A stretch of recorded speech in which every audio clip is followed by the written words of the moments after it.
오늘 말씀은 마가복음 14장 32절부터 42절의 말씀입니다. 말씀은 우리가 내일을 향한 기대라는 제목으로 말씀을 드리겠습니다. 먼저 제가 읽겠습니다.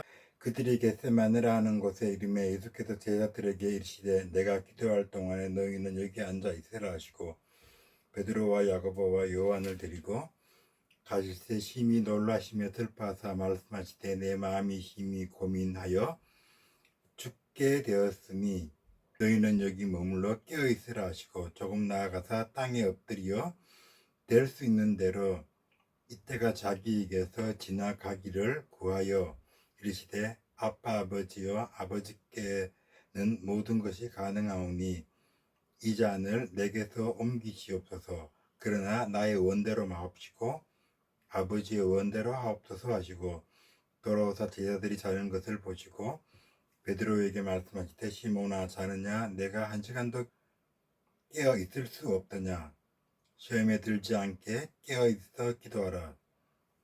마음에는 원이로되 육신이 약하도다 하시고 다시 나아가 동일한 말씀으로 기도하시고 다시 오사 보신즉 그들이 자니 이는 그들의 눈이 심히 피곤함이라. 그들이 예수께 무엇으로 대답할 줄을 알지 못하더라. 세 번째 오사 그들에게 이르시되 이제는 자고 쉬라. 그만 되었다. 때가 왔도다. 보라 인자가 죄인의 손에 팔리느니라. 일어나 함께 가자. 보라 나를 파는 자가 가까이 왔느니라. 내일을 향한 기대를 설계하고자 합니다.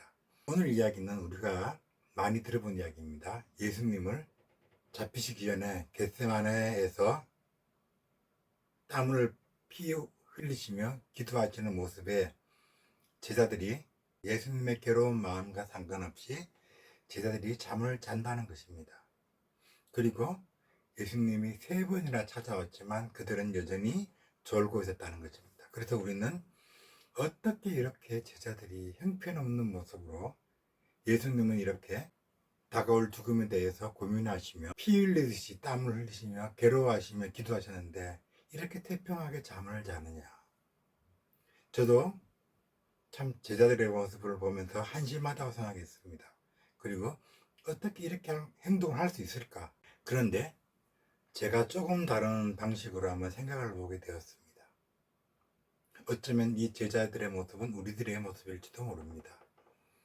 6월절 전날입니다. 6월절 때 양을 잡아서 뼈를 꺾지 않고 양을 삶습니다. 그리고 무교병을 먹고 포도주를 먹습니다.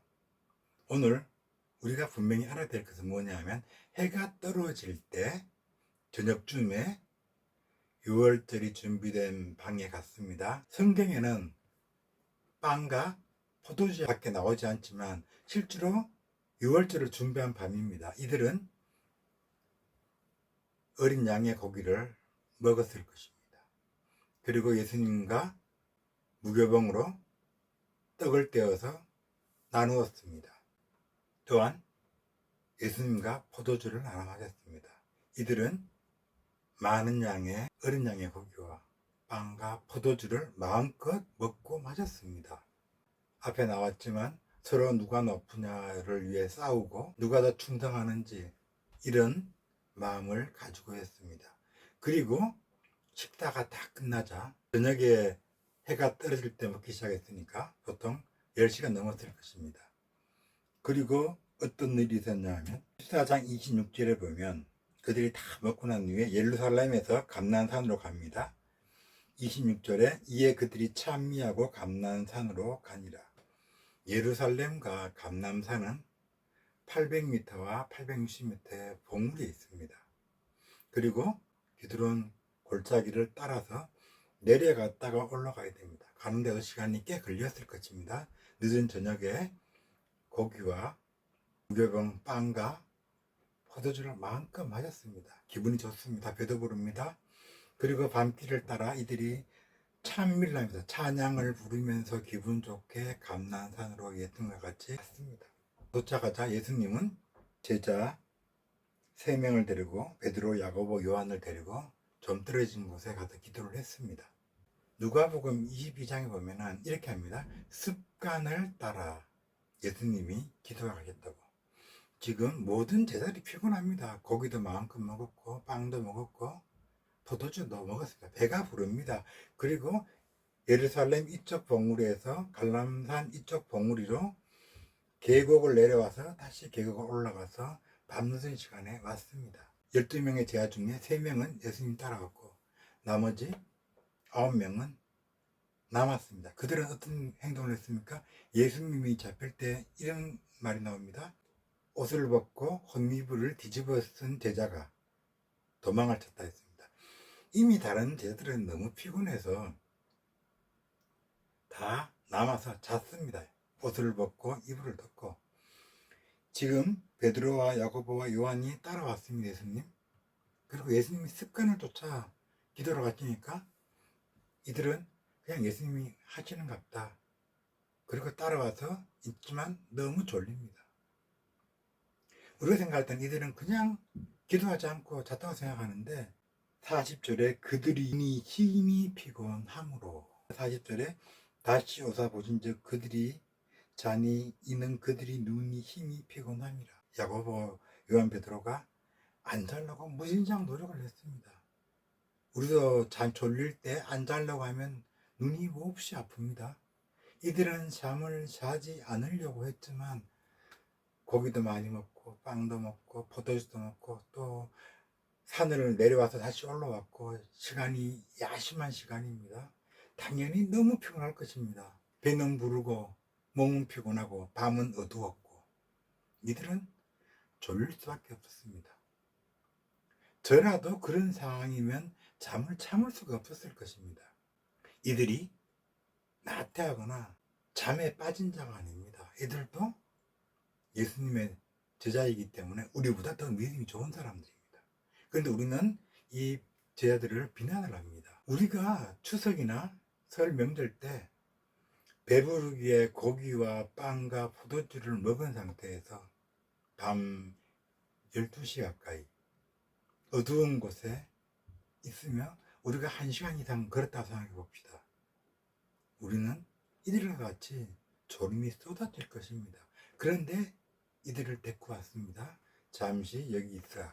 내가 그 자리에 있다면 나는 이들보다 더 빨리 잤을 것이라는 생각이 들었습니다.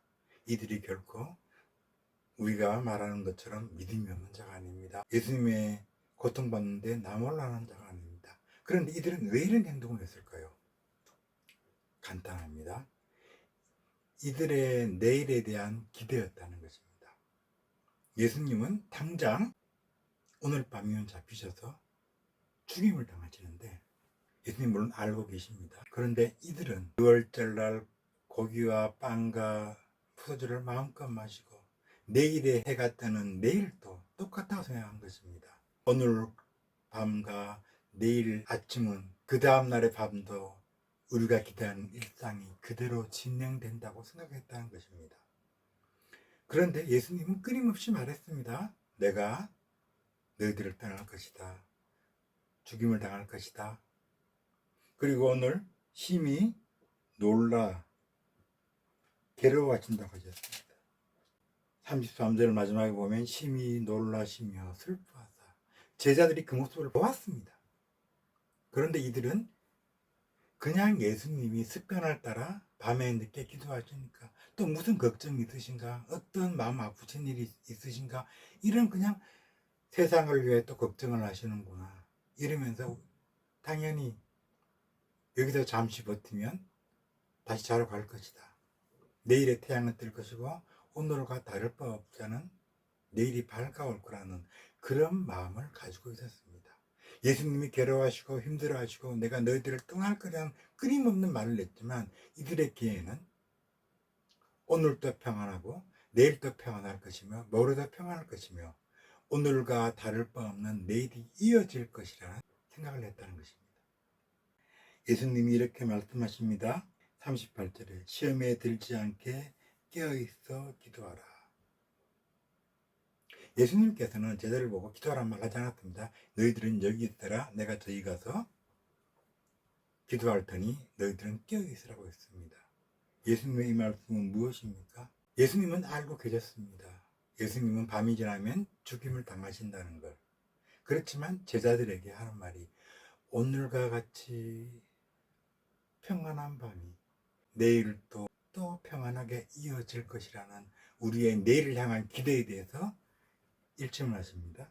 시험에 들지 않게 깨어있어 기도하라. 우리가 오늘 생각해야 될 것은 이것입니다. 저도 마찬가지입니다. 오늘 밤도 오늘이 산 것처럼 우리가 기대하는 내일이 이루어질 것이고 모레도 똑같은 날이 이루어질 것이고 변하지 않는 삶, 내가 하늘나라 가기 전까지 나의 삶에 큰 변화 없이 오늘과 같이 무사히 밥을 먹고 무사히 잠을 자고 무사히 내가 살아갈 것이라는 기대를 가지고 있습니다.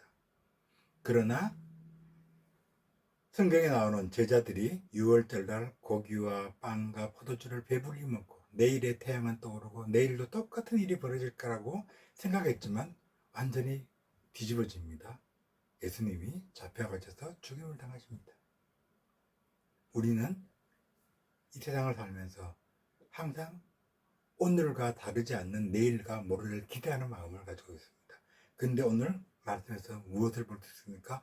우리는 기대를 가지지만 내일 무슨 일이 벌어질지 모릅니다. 우리가 안심하면 안심할수록 내일은 또 다른 우리가 생각지 못하는 일들이 일어날 수 있다는 것입니다. 그래서 이렇게 말합니다. 예수님이 시험에 들지 않게 깨어있어 기도하라. 마음에는 원이로되 육신이 약하도다. 우리가 얼마나 우리 육신이 약한 줄 압니다. 우리는 의지도 약하고 결심을 해도 스스로 무너지고 그러면서도 우리는 내일을 또다시 오늘과 똑같은 일이 일어날 거라고 기대합니다. 우리는 생각을 해야 합니다. 성경에서는 끊임없이 예수님처럼 경고하십니다. 말세가 가까워왔다고. 너희들이 이 세상 사람들을 본받지 말라고.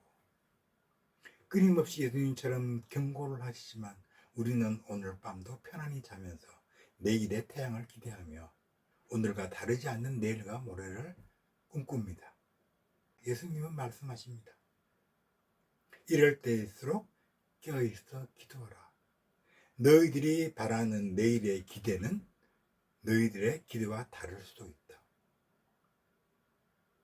오늘 우리는 오늘과 다른 내일 벌어진 것을 항상 대비하며 항상 깨어서 기도해야 된다는 것입니다.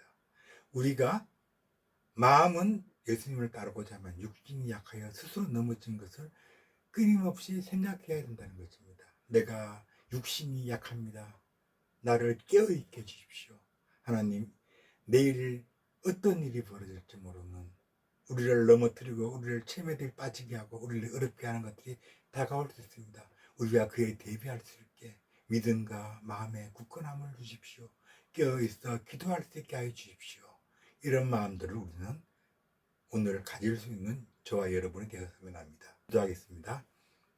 하나님, 제자들과 같이 오늘과 다르지 않는 내일과 모레와 미래를 기대하는 무사태평 마음을 가지지 않게 하여 주시옵소서. 성경은 항상 말세를 경고하시며 이 세상을 따르지 말라고 경고를 합니다. 그러나 우리는 배가 부르고 밤이 깊었고 잠이 옵니다. 하나님, 이럴 때일수록 우리가 껴있어 기도할 수 있게 하여 주시며 저희들의 마음을 제자들의 사례를 보면서 깨어 경각할 수 있게 하여 주시옵소서. 이 어려운 시대에 저희들이 깨어있을 수 있게 하여 주시옵소서. 예수님 이름으로 기도드립니다. 아멘.